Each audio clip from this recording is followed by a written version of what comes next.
the all-new MacBook Air, new Apple Silicon M2 chip, new macOS, iOS, iPadOS, watchOS, and more. We've just had WWDC 2022 and let me tell you, it is insane. So let's not wait and let's get started. So firstly, I will tell you about all the software updates and then all the hardware that we got this year.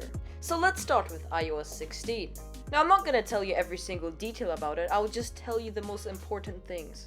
So firstly, as you can see on the screen, the lock screen is customizable, which means that you can choose for varieties of backgrounds, you can change colors, you can also make the text thicker or thinner, however you like it.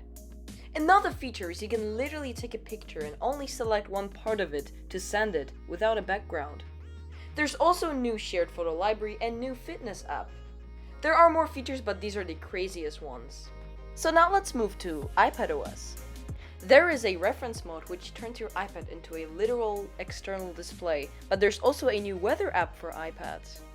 Unfortunately, there's no Final Cut Pro or Pro mode. That's pretty sad.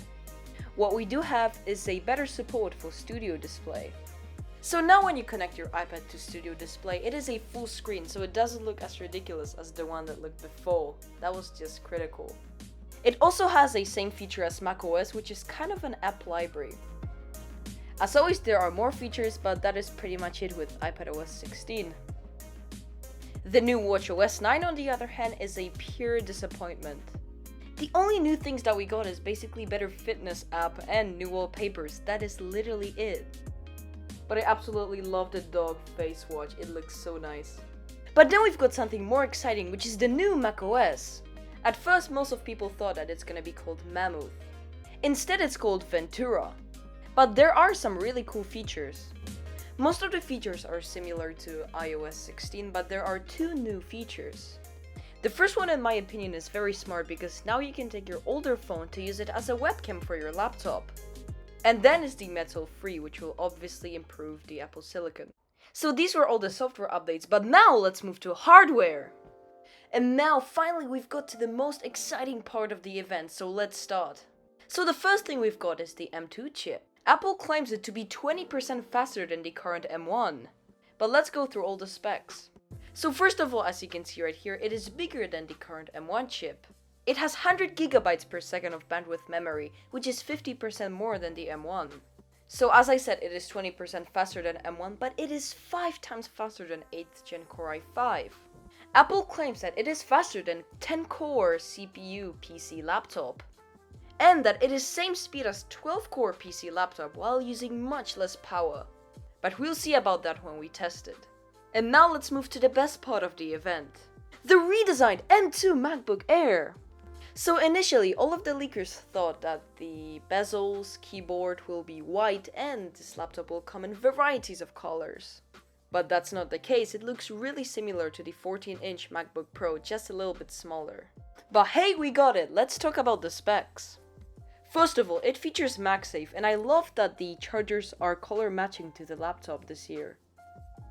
It has a 13.6-inch screen. And that is an LCD panel which is 60 Hz and goes up to 500 nits of brightness. It also has a new camera on the notch which is 1080p, same as the MacBook Pros. And I can't believe I'm saying it, but the speakers that were already good in the previous MacBook Air got even better. These must sound insane!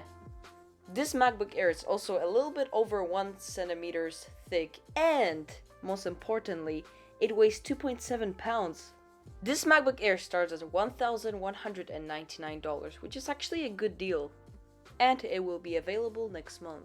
But the funny thing is the 13-inch MacBook Pro also got a M2 chip. But like, even if the performance is as good as the Air, I mean, it has no redesign, it has no better camera, it still has very thick and ugly bezels and old design. Like, to me, there's absolutely no way that this computer is worth $1,300. I appreciate they did something, but they literally took out the M1 chip and have put it in the M2 chip. So that was everything you need to know about the WWDC. I can't wait for the MacBooks to ship and for all the updates to come. Anyways, as always, thanks for watching my channel. Comment down below what you want to see next. Subscribe and like if you enjoyed. Anyway, bye guys, see you next time.